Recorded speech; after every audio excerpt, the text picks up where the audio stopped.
Hi everyone, I am making this video because I have no other option. I have tried for the last 8 years in getting my story heard, but I'm afraid it's falling under deaf ears. So maybe this way, as long as you guys can see it, you can share it and get it out there and get it heard, because all I'm trying to do is save lives. Now my story starts 2014. I found a small lump just below my leg, under my knee, on my left leg. I went to the local doctors back then, which was Loxford Polyclinic in Ilford. And when I went in, the doctor saw it and he basically said it was fatty tissue, so it wasn't really important. So I didn't ask questions. I just said, okay, because of my gastric sleeve operation to lose weight, I thought, well, it could be normal because it's just saggy skin. So I left it at that. So a few months had passed and I could notice that the leg was actually starting to hurt. And when I was walking, I started to topple over, like my leg used to buckle. And everyone who walked behind me could notice this. So I went back to the doctors again a few months after that. And again, I was told it's not important, it's fat tissue. But it's growing, so how can it be not important? Anyway, after that, more months had passed. I went back again in 2015, but this time one of the doctors turned around and said, right, we need to do your x-ray. So I accepted and I went to King George's Hospital in Barley Lane in Ilford. They did the x-ray and the results were there's something there, but it's inconclusive. So now I'm starting to worry, because if there's a question mark, then it needs to be looked into as why is there a question mark? Well, I went back to the doctors, and from what happened, the doctor says, well, there's really nothing there. You can see that there is something underneath the leg. It's a little lump, but it doesn't look as important as you think it is. But what they do is they'll recommend ultrasound actually to see. So 3 or 4 months after that, I got the appointment again at Barley Lane, King George's Hospital. And it came back again, they did the scan and it came back again as there is an object, but they don't know what it is. So it's inconclusive. Right, in the meantime, the doctor that was looking after me at Loxford Lane had moved to a different surgery. So I thought, well, she's a nice doctor, I'll move along with her. So I went to the new surgery again in Ilford, where she was, and I started to see a new doctor called Dr. Bubba. So when I saw him, he's having a look, he's trying to see what the lump is and see if there's anything there. But he said as well, it's just, it doesn't look like anything serious. It's just like it's fatty tissue. And I'm thinking to myself, hang on a second, how many doctors are going to say this is fatty tissue? Doesn't anyone look and see that there's a question mark? And what does that question mark mean? There's a problem somewhere. Back and forward for another year. And I was recommended by that doctor to go and see orthopedic specialist in Queen's Hospital in Romford. Now, this is 2018 now, beginning of 2018. They did, I saw the orthopedic doctor and he said, look, I've looked at your reports and it's come back as there is something there, it's inconclusive, and I'm beginning to worry about it. So what he recommended was that I get a biopsy done. So he organised a biopsy late 2018. I went to the UCH hospital in Bolsover Street, Great Portland Street, West London, where they did the biopsy. And they said they'd get me the results back in a couple of weeks. As I was going to go on holiday the next day, I said, that's okay. If it's going to take a couple of weeks, then hopefully I should be back by then. Well, I flew off the next day. And as soon as I landed in Cyprus, I got a phone call saying that I need to come back.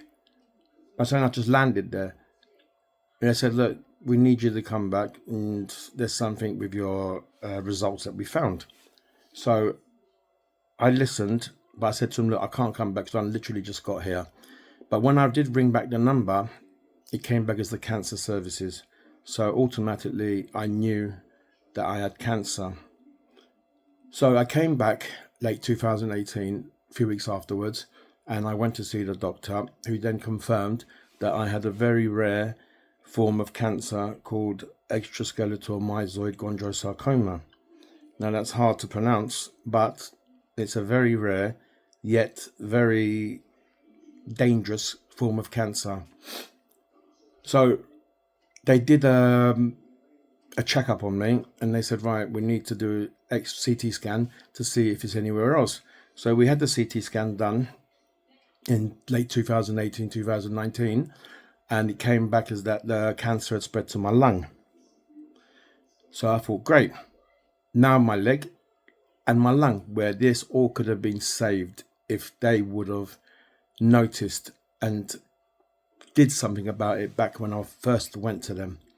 So after they found out that it was in my lung and in my leg, they decided that they wanted to do radiotherapy, which I did for 6 weeks every single day, going to hospital in West London and to shrink it and then have surgery afterwards. Well, I did have surgery on my leg afterwards, about 2 months after. And then after that, about 4 weeks later, I was going to have surgery again on my lungs to remove the lump on my lung. So as I was, they took the leg out, they took the lump out on the leg, and they said, yeah, they took extra margins as well, which was okay. So skip forward a little bit. I went to my surgery in the Great Brompton Street Hospital for the lungs, and they removed the lung. They removed half a lung, the margin as well from the lump. I noticed that there was a problem with my leg. The original surgery that was done on my leg had imploded.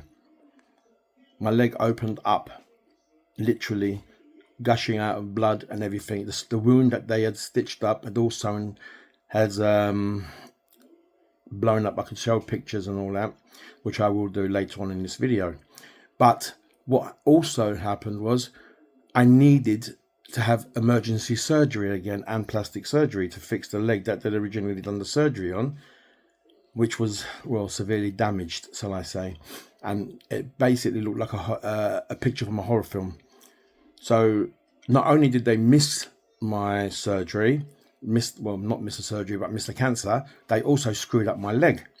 So months after months of surgery, I had to have plastic surgery again. They had to fix up that leg, and it literally made it look like a flat. There's a big crater in my leg. But come along 3 or 4 months after that as well, we started having regular scans, and they noticed that the lump had come back again in my leg, just underneath my kneecap. And also they noticed that there was 6 more lumps on my lungs. So I went for surgery first to remove my lungs, to remove the cancer from my lungs. And what they found out was that there wasn't 6 lumps, there was 36 lumps in both my lungs. So they had to stitch me back up again and say, well, sorry, this lump, these ones can't be cured. They're incurable. Now back to my leg again. After 4, 5, 6 surgeries, and the leg was dead leg anyway. I couldn't walk anymore. I had, they call it drop foot. So we decided to amputate the leg to stop it from spreading any further. So I lost my leg because of their stupid error. And now my life is short because of them missing all the problems that was going on in my body because of the doctor's stupidities and misdiagnosis. Now, the kicker for this story is that we've been trying to get my story heard by the newspapers, magazines, and as soon as I mention the NHS, they get back to me, they listen to my story, they say, well, there's a good story here. And then all of a sudden, nothing happens. They don't get back to me anymore.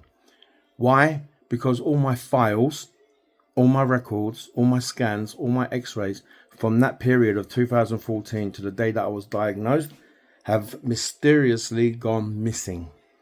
Now you tell me, how does a file go missing? If they've got nothing to hide, then why would my files go missing? The doctors who turned around and said that it wasn't important, it was a lump, now don't even want to talk to me. Because apparently if they do, they'll lose their job. Well, you've ruined my life. Okay, what's the difference between me shooting someone, them getting injured, and I'm going to prison for attempted murder? But the doctors can ruin my life and get away with it, and they get wages and money for it.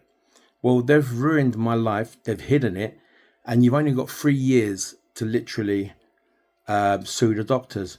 Well, I tried, and then COVID kicked in, so I wasted years then. And as soon as my solicitors tried to find the paperwork, another year went past. That was it. End of.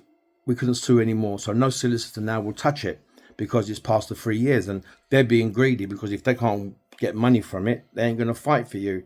All the papers ain't listening to me. So 5-6 years after me being misdiagnosed, no one is listening to my story. And all I want is to go out there and get justice for me, and also save other people's lives from the same mistakes. So all I want from them is hear my story. If you do get it and you think it's worth it, share it. Let's get it out there. Okay, let my story be heard, and then basically save as many as I can from this stupid misdiagnosis on these doctors. Because from now on, anything that happens, I want it all in writing, all copies of it at the day, on the day. And I will even record what they say. So guys, please, if you feel like my story is worth it, give it out to people, let it heard by the thousands. And at least this way, I can get my story heard. Thanks very much, guys. Pictures will be in the videos. Thanks.